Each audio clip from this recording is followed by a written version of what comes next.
All right, y'all, we're going to get started. My name is Ali Jones. I am co-founder and director of Black Creator Press, co-founder along with Tongo Eisen Martin. And I'm really excited to be here tonight celebrating Norman Antonio Zelaya and Gente folks. Y'all, this is such a momentous occasion. If you know the trials and tribulations and journeys we've been through to get this book into the world, you would know how excited we really are to be celebrating and to have you all here with us in celebration of Norman. So just to kick us off, really just wanted to call us in to our breath, call us back into our body. I know we're moving a lot, there's a lot happening. So I just wanted to ground us in with 3 deep breaths, and then we'll kick off our readers. How does that feel? Good? Cool. All right, take a deep breath in and let it out. Maybe noticing where you can let go on your shoulders, let go on your jaw. Take another deep breath in and let it out. See where you can release your exhale a little deeper. Last exhale, y'all are all muted. So I invite you to make some noise on this exhale, whatever noise you need to make. Take a deep breath in and let it out. Woo! Awesome. Hope that was nourishing for y'all. Our first reader is Joseph Rios, and he's an author of Shadowboxing, a poem of and impersonations by Omni Dawn, winner of the American Book Award, and was named one of the most notable debut poets by Poets and Writers magazine in 2017. His poems can be found at Poem a Day, the San Francisco Chronicle, on the metro buses and trains in LA, and he lives in Fresno, California. I'm like, whoop, whoop, 559. Welcome, Joseph. Yeah, man. Glad to be coming in from Fresno, particularly the neighborhood of Calwa, which is like the southmost point of Fresno. Today, the UFW, the farm workers were, they stopped here in Calwa, and that's part of the reason why I was sweaty, because I ran from the park over here because they're marching to Sacramento to sort of encourage the governor to sign their most recent demands regarding voting within the union and such. So yeah, it was really dope it's dope to be back home for the first time in 10 years, and also dope to be back in Kawa and to like sort of experience this town or this neighborhood where my dad grew up, and sort of uncover all the things I've been able to uncover just being here. I'm going to start reading with something from this book, which Willie will recognize as being one of the editors, along with Jose Olivares and Felicia Rose Chavez. And let's just kick it off. It's called Fellowship Application. Please provide an introduction to your work. 250 words. Fellowship. It really was a fellowship application, is my response. My poetry comes from a big water truck, bouncing and exhaling smoke over dry molds of wheel marks made by other trucks that passed the same way sometime last season at the same packing house in a different, no stoplight, Central California town with another name that will be mispronounced in perpetuity, which is to say forever, as ever, and this error will be defended until it's deemed correct and most true. Amen. Amen. Amen. This is the poetry of a man in the passenger seat of said truck. He's trying to light a cigarette amidst all the vibrations, and the damn truck keeps moving. Chewy's talking again, and I got to get his words on the page, but this match keeps blowing out. These poems, though, they want to be about something beautiful, like birds and shit. Chewy keeps talking about the birds. One hand on the wheel, he leans forward and looks up from his cap. His other hand enters my space with fingers out like he's flying, or the birds are flying, or we're flying, or the truck is flying. We're birds now, and I still can't get this shit lit. The water treatment plant is an entire ecosystem of migratory birds, he says. This poetry is for the birds. It wasn't until my third week at work that I realized that me and Chewy are probably cousins. Some border crossing mess, a case of mistaken identity, papers and names on paper. It only counts if it's on paper. Unfamiliar words that don't match faces. I could quote Borges again, but I'll chill. FYI, I just went over the word cap. Somebody baptized their first cousin and like me didn't realize it. Grandma's porch side pre 9/11 mention is the only living artifact. Art is facts. Art are facts. The packing house is full of abuelas, full of art are facts. All forthcoming poetry will attempt to revive dead abuelas and their art is facts. One of these decolonized sisters told me that this hummingbird was my abuela. Okay, I'm with that. Henceforth, all abuelas are hummingbirds. Poetry should be full of abuelas, full of birds who take you to the doctor and tell your teacher that you got diarrhea, so don't trip if you ask to go to the bathroom more than once. Full of birds who know why you're passed out on the living room floor, but still make you eggs and papas in the afternoon. Birds who scrapbooked all your articles in the local paper about Division II softball and community college wrestling. Birds, old birds, too busy dirty packing muscat and wonderfuls. Birds that get cancer, birds that get valley fever, birds that die of diabetes, birds that watch professional wrestling and own cats with feline leukemia. I hate that my poetry has to be about this shit, but it's true, Bill Moyers. It's true, Harold Bloom. And I'm not making it up, Don Cher. I see you over there, Tom Lutz. The rivers in these poems got arsenic in them and not in a funny Cary Grant way. More like bye-bye Thea Sissy way, bye-bye Chicana role model, bye-bye ice worker, bye-bye Thea Cookie, bye-bye Coach Garza kind of way. And each and every night I'll write you faithfully, all of you. And when we die, I hope we all go to that bird's nest built by Ai Weiwei. And maybe then I'll stop telling this tired ass story. But anyway, Chewy says I gotta go back to work now. And I finally got this cigarette going. Jesus had a lighter the whole time, that bastard. I'll tell you this, ain't nothing in this whole world like blowing smoke in the middle of a newly plowed field like this one. Punto, neta, bye. Yeah, I'm glad I started with that one because Willie's here, but also because like Norman is like, you know, every time I see him, I just remember all the times I saw him at the Lunada in the Mission, and whether he was performing or guest hosting or what have you, like just full of energy, like just electric, like literally just like electric and hilarious, and just like he could be reading a poem, he could be reading like the back of a shampoo bottle, like it didn't matter. Like I was like with it, I could sit with for like 30 minutes, you know what I mean? And so like I'm so excited that he's got another book coming out, and to be here and sharing with you all. I'll read this next thing. Let's see.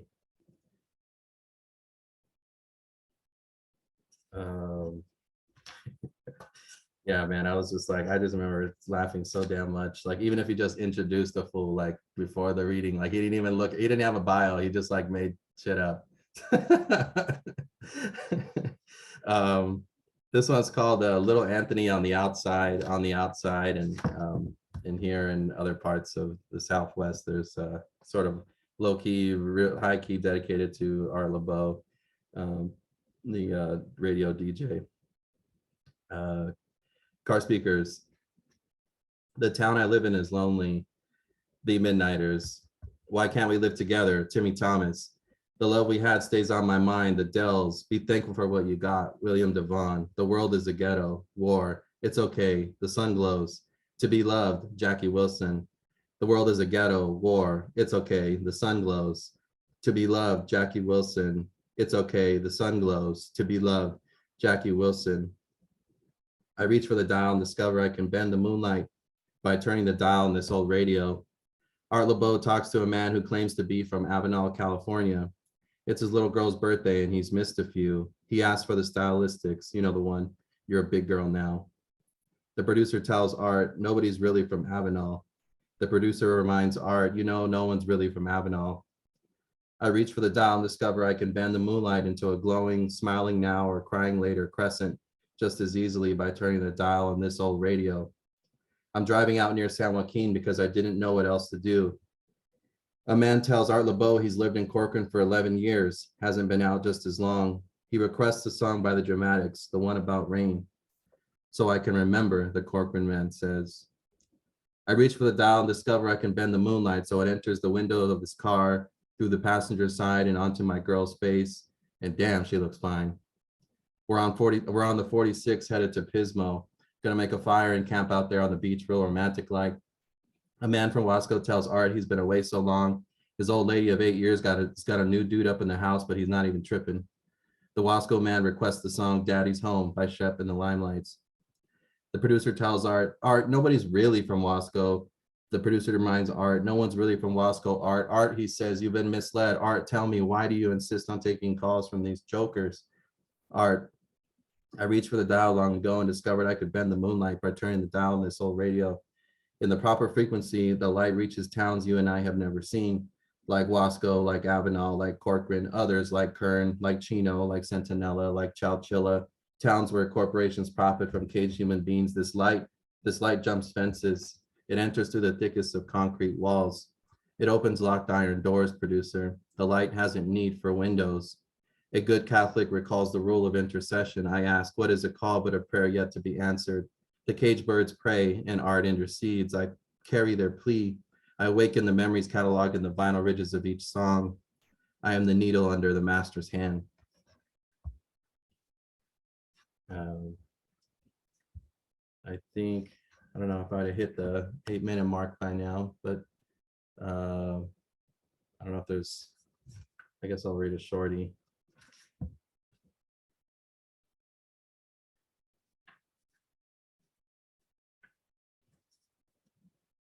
Okay.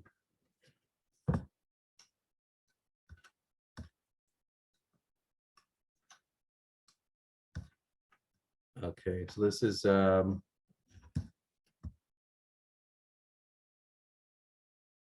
Valdemar's Halle. Some loud morning you wake. A hammer sledge meets a black crowbar and makes it sing a vibrating, humming, knuckle-swelling crash of drum on asphalt black. Note the simple, repeating dashes painted a cold as fuck yellow, keeping time under Valdemar's wind-catching hand, swirling every which way from the passenger side. See Valdemar shaking rocks in a paper cup, sitting there on a plastic milk crate behind the U-Haul store. He will do what you want for a square 15 an hour. His back, his hands, his limited English, his supplication, and even his silver-capped teeth are yours. When it's over, Valdemar only asks that you return him to where he was found. Thank you all. Looking forward to hearing the rest and hearing from Norman Reed from his new book. Let's do it, man. I'm so hyped, so hyped. Yes, thank you so much, Joseph. Those were incredible pieces. Our next reader is Maylee Chai. She's an author of 11 books of fiction, nonfiction, and translation, including her 2022 short story collection, Tomorrow in Shanghai, Useful Phrases for Immigrants, which is a recipient of the American Book Award. Y'all are just popping. And her family memoir, The Girl from Purple Mountain. She teaches in the MFA program in creative writing at San Francisco State University. Her writing has also been awarded the National Endowment for the Arts Fellowship, Asian Pacific American Award for Literature, named the Kiriyama Prize Notable Book, and a recipient of an honorable mention for the Gustavus Mayers Center, for the Study of Bigotry and Human Rights Book Awards. Welcome, Maylee. We're so happy to have you. Thank you so much. It is, can you hear me? Yes, okay, good. It's such an honor to be reading with you all, and especially in celebration of Norman's new book, Gente, folks. Everyone just buy it if you haven't got it already. I was fortunate to be able to read an early copy. And I mean, I just have to say, I was originally Norman's teacher long ago, and I knew the moment I read his first piece, he had the magic. It was just the words, the language, they just popped on the page. And he was a little baby writer, just like 20 years ago, he was this little baby writer in there, but I knew he had it. It was just, he was magical even then, and now I can see the fruition, and I'm so proud and I'm so happy to be celebrating the publication of his second book. Woo! All right, so I'm going to read just an excerpt from a short story from my new collection, Tomorrow in Shanghai, and so this is just it's a short story. It's called Jia, and it's about what happens when a family moves from the New York City area to a very small town in the Midwest. So you should see. It's called Jia. Mom grabbed her jewelry box and her suitcase and her purse and then took Lulu by the wrist, announcing, "I've had it. We're leaving. We're going back to California. I want to see my family." Mom ordered Lulu to get in the car and then back down the driveway fast, fast, fast. Their tires even squealed a bit, and then they were driving away. "But I didn't pack any clothes." "We'll buy you new things." "We don't have any money," Lulu thought, but she could not speak up for fear her mother might change her mind. It was exciting to be in the car, driving, the idea of leaving Dad and the house and the fighting, the shouting. Lulu's school with the girls who stared and wouldn't let her sit at their tables in the lunchroom. Lulu didn't remember California. She'd been born there, and then her parents had moved to the East Coast when she was still a toddler, and then again to this small town in Indiana, but she was ready to go. Mom never drank when she drove. When Mom drank, she just stayed in bed, complaining that her nerves were shooting sparks through her body. Lulu pressed her feet against the floor mat as though she had secret pedals on the passenger side that could make the car move faster. "I miss California," Mom said. "I never wanted to leave. Your father put up such a fuss. He said, 'You are holding me back. You are ruining my career.'" Mom cried, tears dripping off the tip of her nose. She wiped them on the back of her hand, pulled a crumpled tissue from the pocket of her coat. Dab, dab, dab. "But what about my life?" She said this louder than Lulu expected. A wail. They used to travel every summer up and down the coast when Lulu was very small. They'd gone to Washington, D.C. to see the museums on the Mall and the Lincoln Memorial, all the way to Monticello in Virginia, another time to Fort Ticonderoga in upstate New York, in time for the bicentennial. Mom was afraid of flying, plus it was too expensive. They stayed in all the travel lodges, the hojos and Super 8s and motor inns and motel chains so small no one else had ever heard of them. Dad snored, and the noise amplified by the smallness of the motel rooms used to drive Lulu crazy. She couldn't sleep listening to the deep inhale, the pause, and the tea kettle whistles as he exhaled loudly through his nose before the final, gentle poo sound that he spat from his mouth. "How can you stand it?" she asked her mother once. "Oh, I got used to it," Mom had shrugged. In those days, it was her parents' restlessness that drove the family. Lulu sat in the back seat of the car with her books and her dolls, ignoring their fights as they drove in circles, lost on the interstate, trying to find some new famous place they needed to see as a family. Once, when Lulu was 7, they drove all the way to Vermont with Yeye and Nai in the car. Mom had wanted to see the autumn leaves. They normally didn't travel so late in the season, but Dad had agreed. He must have had some kind of break from school. They picked fragrant apples in an orchard and ate them as Dad drove, Yeye removing the peel in a single long red thread with a knife. They all marveled at the whimsical signs shaped like black and white cows, the roadside stand selling fresh produce, buckets of yellow squash and orange pumpkins, the barns red as firecrackers against the green fields and the clear as water blue skies. Nai had laughed with delight, exclaiming in Chinese and English that it somehow stumbled upon the 真实的美国, the real America, the America of old black and white movies and history books, home of the blonde, blue-eyed Americans that they rarely encountered in the city or Jersey. It had been a magical trip, and it had given Dad ideas, a sense of the bigness of America. Why live so tight and small with this big, vast country out there? The next year, Nai died, and then Yeye grew frail, then frailer. He couldn't sit in a car for their trips anymore. He couldn't live on his own, and then he went to live with Lulu's uncle back in Taiwan. The road trip stopped after they moved to Indiana when Lulu was 11. At first, they were too busy, or rather, Dad was too busy settling into his new job at the college in their small town where people stared at them. Specifically, white people stared because they'd never seen a Chinese man married to a white woman before. In the other towns they'd lived in, closer to big cities in California and New Jersey, her parents' marriage had never been a thing that made people stop on the street, slow down their cars so they could turn their heads and stare at the three of them on the sidewalk or on the lawn of their new house, which Mom had been so happy about because it was larger than any house that ever been able to afford on either coast. "I feel like a celebrity," Mom had joked at first, but after the staring continued, she eventually stopped.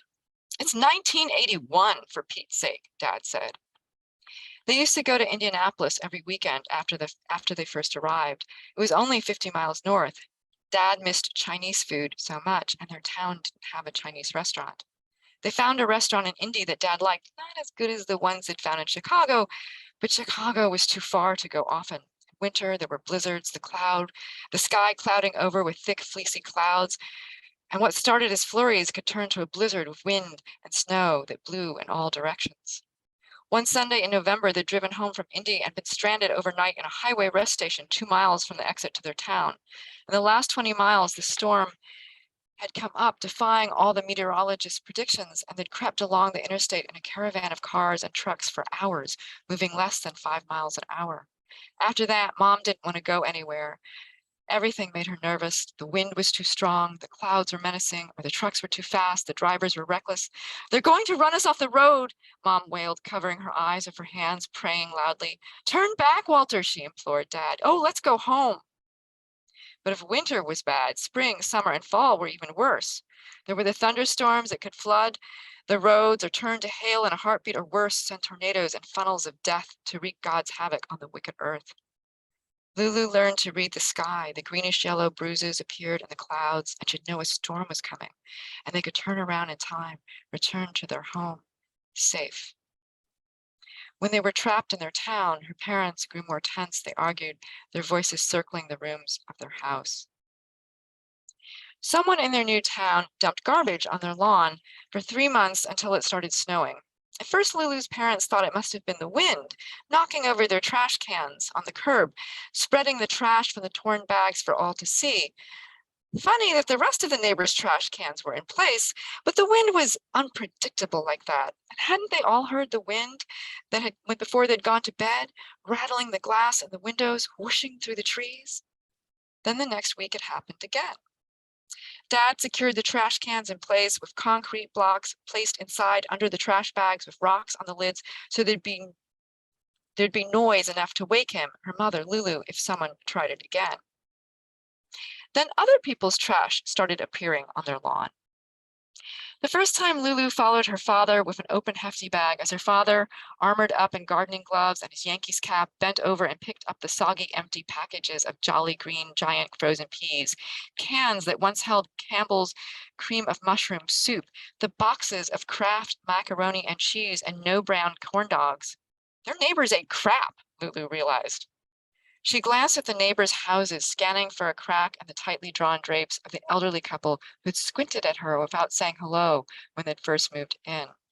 She surveyed the house with the wooden ducks on a stick in the lawn, with the wings that spun around in circles in the wind to drive away, what, owls, pigeons? Something that flew. Mom had said, but Lulu couldn't recall what now. The neighbors with the American flag decals all over their mailbox? Was she stereotyping them by judging their lawn decor? Did this mean she was a bad person? Lulu tried to remember what she had been taught in CCD about judging people in her heart. Was there a special saint she was supposed to pray to for strength? But nothing came to mind. Her mind was empty as she watched her father fill the hefty bag with other people's trash. The next week, when it happened again, Mom called the police. The police did not come to investigate. They did not rope off their lawn with yellow tape. They did not send an officer with a notebook to diligently take notes or a brush to dust the metal trash cans with powder that would reveal the culprit's fingerprints with a blue light to catch hidden forensic evidence on the driveway. Lulu realized she'd watched too many cop shows on TV. And that is my excerpt from Ja. So again, thank you. It is such an honor to read here with Norman, and with Joseph and Willie. Thank you, thank you, thank you, Holly. Thank you. Wow, yes, Maylee, y'all. I'm so excited. That was so beautiful. Felt so immersed. Our next reader is Willie Perdomo, and he's an author of Smoking Lovely, The Remix, The Crazy Bunch, The Essential Hits of Shorty Bon Bon, and Where a Nickel Costs a Dime, winner of the Foundation for Contemporary Arts. I don't know how to say this word. Apologies. It's an award for poetry. The New York City Book Award and a Penn Open Book Award. Perdomo is also a finalist for the National Book Critics Circle Award and Poetry Society of America Norman Farber First Book Award. He's the co-editor of the anthology we just heard from, Latinx, and his work has appeared in the New York Times, Washington Post, African Voices, and Best American Poetry 2019. He teaches at Phillips Exeter Academy and was recently appointed State Poet of New York, y'all. Yes. Mic check. Can you hear me? Yeah? Right on. Yo, Norman, I just saw you almost a month ago, bro, and we had a great time hanging out and celebrating. So I'm glad to see you again. And congratulations, man, on this book. I was lucky enough to see it right before it went to print. And, you know, your ear is always something that, for me, I sort of tune right into. It's almost like being on a radio station. And once I hear your voice, I lock in right there, you know. So congratulations on the book. You know, we were Gente before we even knew we were Gente, and so I'm happy to be here. I'm going to read a few poems from the Crazy Bunch from a section called "You Lose Something Every Day," and in the section, you know, we by this point we followed these 5 young Black and Puerto Rican brothers through a weekend in New York City and East Harlem. Their names are respectively Petey, Nestor, Angel, Skinnicky, and Dre. Of the 5 of them, 3 of them perished that weekend for one reason or another. So there's some tragic circumstances. There is some joy, but this is a point in the book where they concentrate on Dre. It's called "You Lose Something Every Day." It was Dre who once said, "You lose something every day. Your mind on the way to the store, the floor on the way to your mind on your way to the clinic on the way to one more, the mad in the way of your kind, the lyrics to your favorite song, the cure on the way to the camp, the finish on your way to the line, your nickel in the way of a dime, the short to your favorite long, the loss on the way to the find, the skin that was yours to bear, the crown that was yours to wear, the floor you were forced to clean, the game that was yours to fare, the face you were pushed to mean.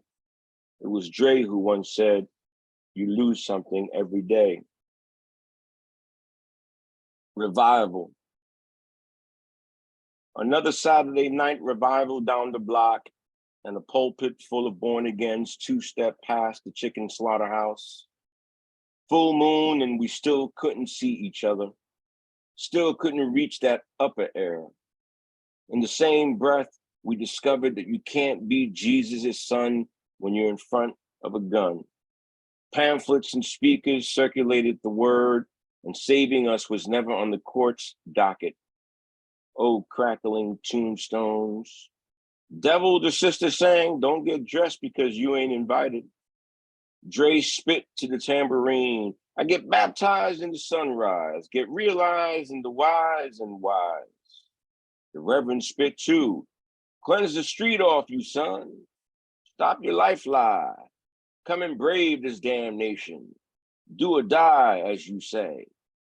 Who was it on lookout that yelled from the rooftop? Dre, who you trying to be, bro? How to describe that sound when the birds flutter like a deck of cards being shuffled? Where to find your uplifting hallelujah, hosanna and hero, campana and chorus? Dre plopped to his knees and cried, "It wasn't me. It wasn't me. It wasn't me." A crown of circus tents, 2-headed spotlights, steady go tell it on the mountain, and still no glory for the crew. Surround systems and cement trucks parked by no parking. Trust and believe there was enough mix to bury all of us.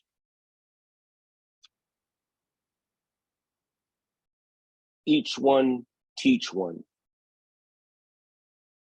And what dribbled out when the block coughed at the end of the night?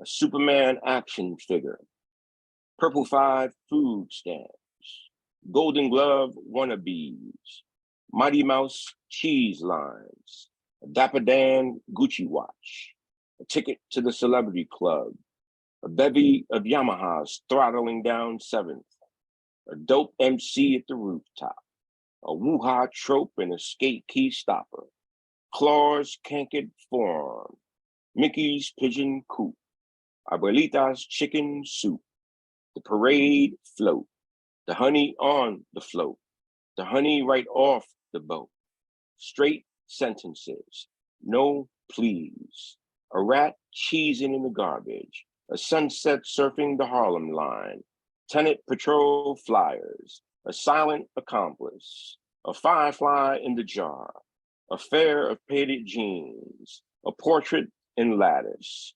co-opted ciphers, an old Life magazine, a preacher's splintered head, 2 rusty badgers, a cluster of pill bottles, a combination lock, a corroded Sugar Hill LP, a drive-by greeting card, a message with gears, a primal scream, a gangster's last wish, unpaid bills, and a beatbox. Like each one, teach one, Ethiop used to say, those ain't bodies washing up on the street. Those are receipts.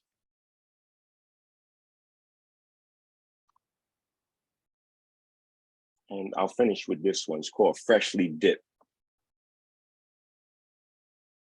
That night, Dre visits in a dream. Freshly dipped, 24-karat name bracelet and a halo on his pinky. We had been sworn to silence, and Rakim spoke for the crew when he said, I ain't no joke. Come on, Dre says, it's about to rain that Puerto Rico rain. Nestor's there too. He says, this block is my island. Then he did his best Slick Rick imitation and sang, all alone, no one to be with. PD calculates bundle percentages near Brutlow. The icebox in front of Gaddafi's whirls into a tombstone, and you hear a voice that you heard before, and a voice that says, ain't nothing happening. Skin and bone flip to dust and ash. Your vapor oozes out of the icebox with a report from St. Raymond's Cemetery. Charlie from the group home is still pitching chronic. T.Ly Rock has designs on making a comeback to the land of the living. And Dwight said he got one more nut in him. Hector Lavoe and Billie Holiday sing a duet. Ask the dead, they know life, says Brother Lowe. And before Dre leaps into the icebox, he says, yo, you know how they say that the soul leaves the body when you die? Wait till you see what part of the body it exits from, bro. And boom, he was ghost.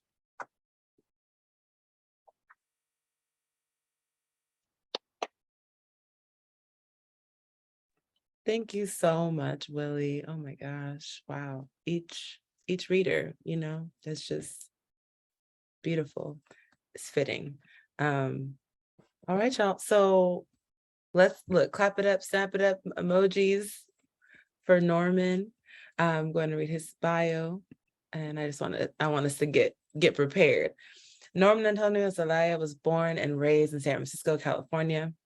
He has published stories in Ziziva, NY Tyrant, 14 Hills, Sit Packley, and Apogee Journal. Thanks for bearing with me, y'all. Among others, he was a 2015 Zoetrope All-Story finalist and a 2019 Angina Scholarship recipient for Latinx writers to attend the Community of Writers Workshop in Squaw Valley, California. Y'all, please show some love for Norman Antonio Zelaya.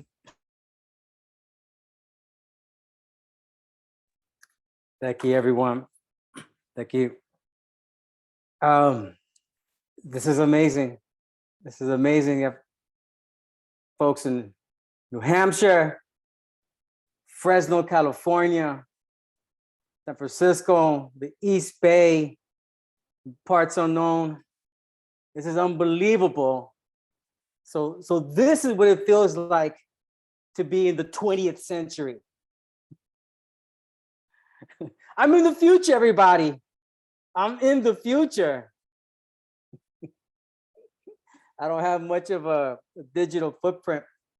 I took a class, I took Maylee's class, it must have been 2001, something like that, around there. And then a few years later, she looked me up.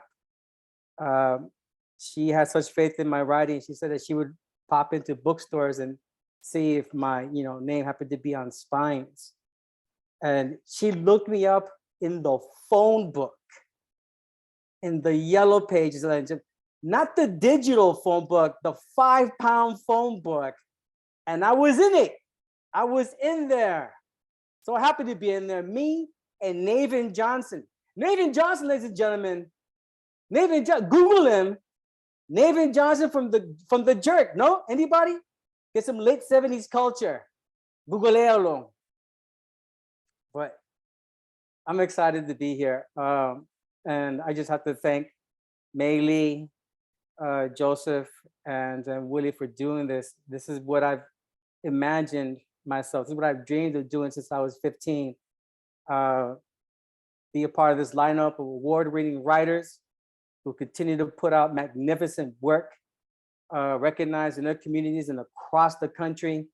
People of color, that's what I want to be a part. Thank you, Ali Jones and Tongo Isaac Martin for including me, in their vision of Black Freighter Press. I have a lot of faith in this press. We could be the next, City Lights, with the heavily people of color slant. That's how I see it. That's what this is all about. So thank you all very much for joining me. The Boys Club drew dudes from 20th Street to the Valencia Gardens projects to the Harrison Railroad tracks. And it was cold-blooded, fucking unkind. And dudes had to be ready to snap, handle themselves, because fuckers was always capping, shit talking, and starting static every fucking minute of every fucking day. If your name was Roshan, then you were Roach. If your pants had hella stains, then you were dirty. If you had a low, thick-ass brow, then you were caveman. There was Wolfman, because of his wavy-ass hair. Baby Huey, because he was big as fucking doughy. Froggy from our gang, because he was a white boy in the projects and fucking looked like that kid. Barracuda, because of his big-ass gap teeth. And this one dude wore a white sweatshirt over a white polo shirt with white jeans and Adidas attitudes without thinking about it. So then he was Milkman, not for the rest of middle school, but the rest of his fucking life. Always capping. We got on each other's mama until we couldn't take anymore and broke, or we fought. Be talking too much, man, watch. But it was also that. What's up with you? Check out a foosball and let's get a game going. Me and Jake are playing. Too late, blood. Call winners. Don't be cheating, dude. I wish you would. Let me get a quarter. Tripping. Copper Tully in the crap shop over the PA speaker. Who got winners? You do after Seb and Droopy. Martin shooting from goalie through everybody's man. Dude's frozen. He don't look it, but he's bad. Betty basketball, dog catcher on the PA speaker. For real though, let me get a quarter. Tripping. We're gonna be here all day, blood, telling you. Why? Because you got Marlon? Bang, damn straight. You ain't about shit though. Your mama still love me. Who got winners? Talking all that smack. Let's spit a bag of chips then. A Coke, hot dog, an hour later. I want some too. Tripping. Bang, game point. Marlon doing all the work. You talking all that smack. Lemon heads, popcorn, a 7-Up, just a zip. Don't backwash, blood. Bang, that's game. Just because you got Marlon, tripping. That was the forever chatter of the games room. It always ended with, let's get another game. One more game. A chance to give dude a chance to get you back. Be cool. Don't be like that. One more. Better call winners then and wait your turn, weak blood. Shit. There was space for quiet dudes too, like the ceramic studio, glazing sculptures cut and scored from a single clay tile. The woodshop showed dudes how to sand and varnish a simple set of drawers for 35 cents. Maybe learn to print black and white photos in a dark room, silk screens in the art room, or lounge with D&D, graphic novels, and board games in the library. These were dudes with for real hobbies who pursued enthusiasms and spent hours gabbing about spells, J.R.R. Tolkien, hobbits, Balrogs, the Silmarillion, Curl, the Cthulhu mythos, Eric, the Melnibone, races of orcs, the Vorpal sword and weight of the blades, and how that came from the Bible. Man, forget you, the Bible. They were talking about fantasy and magic and folklore, pure make-believe, supernatural and shit, storytelling. The Bible, ha! How you figure? They were talking about wizards and goblins. Dude, the flaming sword was at the gates of Eden, and spirits like the Valar and the Maya, right? Fought evil like archangels, like in the Bible. Man, forget you. The Bible ain't sci-fi. These dudes knew how to have conversations and shit. They discussed topics, right? Gentle souls, thoughtful, goofy asses, but nice. There was space too for boys coming to the club for the first time, who were new to everything. Boys from Nicaragua and El Salvador, their families feeling war, clean short hair, formal leather shoes, uncool like passport photos. They surged through the club in electric masses, rabbles. They were loud and squawked, and cerrotes and hibeputas and la vergas, howls, cackles. They filled the lobby, swarmed hallways and staircases, horseplaying, clapped each other on the back, pulled ears, que joda voz, unruly, noisy like a chicken coop, until the club director had to break them up. Boys, shouted over them, and they chuckled, elbowed ribs like they were all in on it. A big fucking joke on the director, who didn't speak the language. Boys, inside, boys. Gag funnier because he didn't understand. Que la verga, hombre. But the director did the best he could, separated them. Por favor, amigos, pick a place. They needed to be in the area, billiards, scooter football, woodcut prints, any place but the staircase, the hallway, or the lobby. They needed to find a spot to be and stay. Henry was with them. Gaping mouth, smile, gangly, black mop of hair. He needed to find a place too. For those of you, thank you. For those of you who came looking, I think any moment, Allie's gonna start the digital dice game in a breakout room. No cryptocurrency, please. Let's move along. I'm in a good space.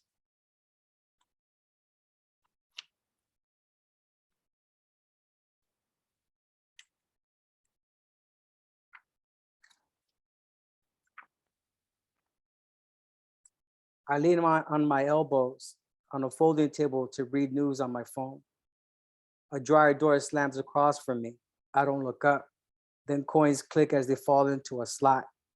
Esto es suyo. The hermosa woman leans into my field of vision, curls her white-tipped fingers at me. I left my detergent on top of a machine. I move it in my bag and supplies to the table, scoot to the end. Gracias. I smile meekly.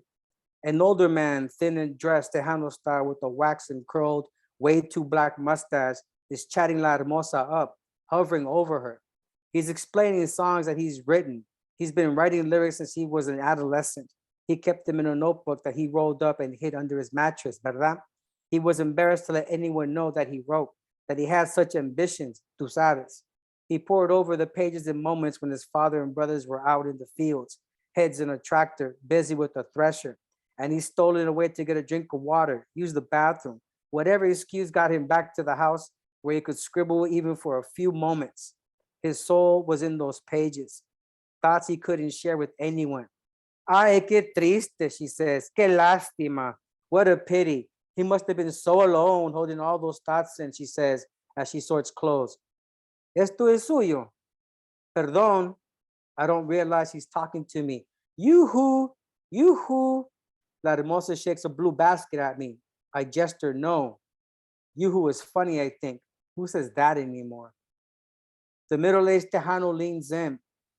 She bumps him and she opens doors, loads clothes, pours detergent, brushes him out of the way like he's nothing.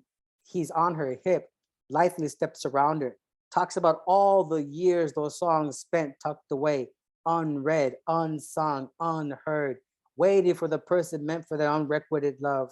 One day, he is going to meet her, that special woman. Maybe she's the one he's been looking for. He pulls a black bandana from her shirt pocket and he sings to her a bolero, but she wants no part of it. Ay, no, por favor. Ay, gente. not in front of people. She caps a bottle of bleach and walks away.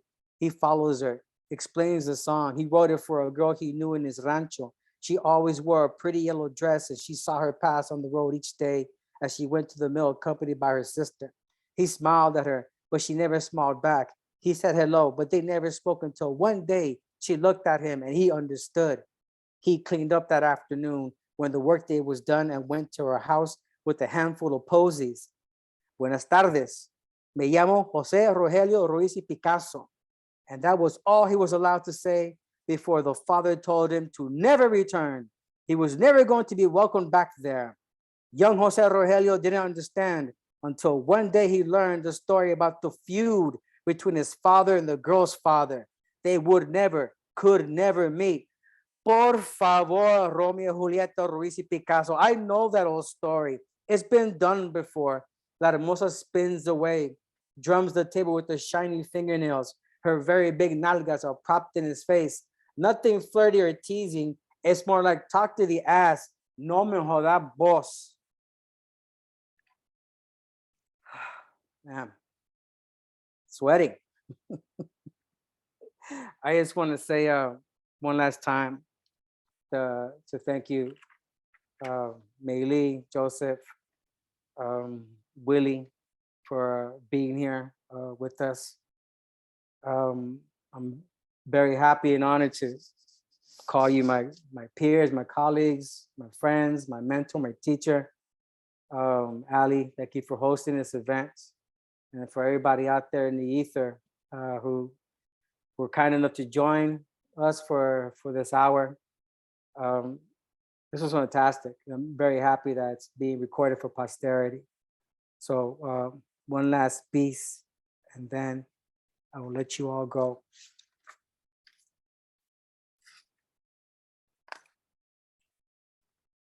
Doña Lucero, let it be known early on, the first time we met, that she was tough on Osvaldo. Así soy siempre.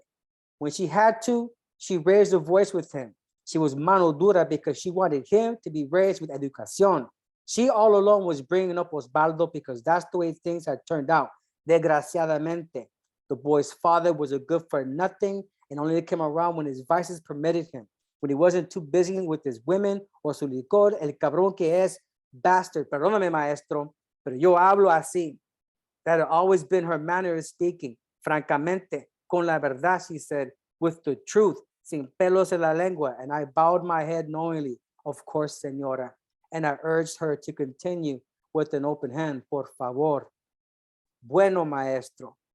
The father only comes around to mess up the boy and spoil him with candy and toys and video games on his phone. Lo peor, the worst he can do, because Osvaldo becomes obsessed. You should see him. His eyes bug out, maestro. And then I have to correct Osvaldo when he doesn't want to give back his father's phone. Or worse, he starts to tantrum for my telephone. Y pide. And his father doesn't help. He berates me. Hija de la fregada, dirty slut, no sirves para nada, you're useless. And he yells at me to give the boy what he wants. Déjalo, he says. Dáselo, he says. Hija de su puta madre, he says. Y de ahí no me baja. That's where he always had me. Low, a worthless tramp, because that's all he knows to say to me. Soy puta or whore, and he says it with no shame. Doesn't matter, Osvaldo is there between us, enfrente de mi hijo, maestro. Y Osvaldo shrieking, llorando pero llantos, face streaked, mouth dribbling until he throws himself to the floor, kicking and thrashing, and his father all the time yelling at me, cursing me, vulgarities, nastiness, que solamente sirves para chingar, y que tu chingada madre, y que puta, y no sé qué, y no sé cuánto. And Osvaldo screeching harder each time, pataleando, and the whole world staring at me, confused, stunned. Qué vergüenza. I want to hide, but where? Dime dónde. No, I put up with enough of that life. That's why I left him. Mejor que él chingue su madre. Perdón, maestro, it's rude, vulgar that I speak that way, pero yo voy a sacar a mi hijo adelante. I'm going to raise Osvaldo to respect my word and obey me, obey others too, and do what's right. Osvaldo is going to know that he's coming to school to learn and that he's going to listen to the teacher and he's going to do his work sin berrinche, not one blow up, and there isn't going to be no Walgreens, ni Chetos, ni SpongeBob, ni Takis, ni Star Wars cars, ni Spider-Man stickers. Mira, maestro, se lo juro. Each time we pass by La Walgreens, it's another toy, any little thing. And each one is $4 to $5. Imagínese, maestro, the cost, yo sin dinero. And the house is so full of these little thingies, I don't know where to put them anymore. But if I don't buy him something, then it's a complete spectacle, berrinche, maestro. Flipped over in the middle of La Walgreens like a sipped crab. No, no, no, no, no. I can't go on like that, maestro. Por eso le hablo fuerte. When I have to raise my voice at him, I do, fuerte. Because I want Osvaldo to learn, he can learn. And I want him to know he has to respect everyone. That's what I want, maestro. I listened and promised her that Osvaldo was going to learn in my classroom. She was right. All children could learn. That was my work every day for everyone. As long as students were in my class, anyone who came through that door. And a time later, Doña Lucero hadn't changed neither her manner nor her goal as she led Osvaldo by the hand through the neighborhood on a chilly December morning. He was 2 years older and paunchier, head shaving clean and perfectly round. I saw them pass the mural of Santana on 19th and Mission, thrown up on the side of what used to be an Army recruitment office once upon a time. It was a check cashing and deal place now. Only folks that knew. As little kids, we had no idea what their aim was on that corner. We just knew they gave cool t-shirt iron-ons for free. Fierce eagle heads, tanks, gold stars and stripes, thick and tacky across our chests as we ran around playing keep away on a concrete baseball field. Scattered and frantic, nothing military about us. Doña Lucero looked military though. Her dark hair swept up into a tiny bun, elbow tucked over her purse. Osvaldo shuffled quick like on the balls of his feet to keep up, flapping his free hand. La Doña wasn't worried if he fell, not a thought that he might stumble. Her eyes were forward, resolute in her expression.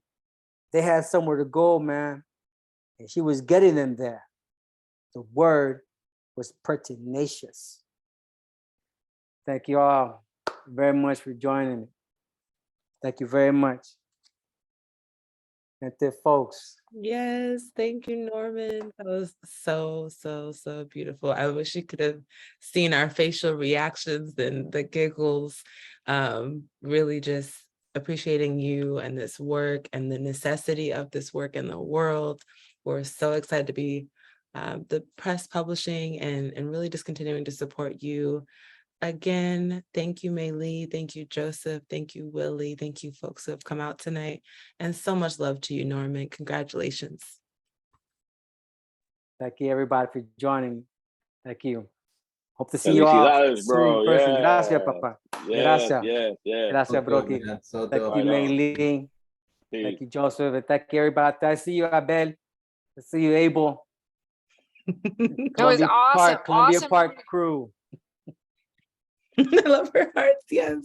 And yes, we will definitely be putting this video up onto our YouTube and sharing onto the website. So look out for it. Coming soon. All right. Take care, y'all.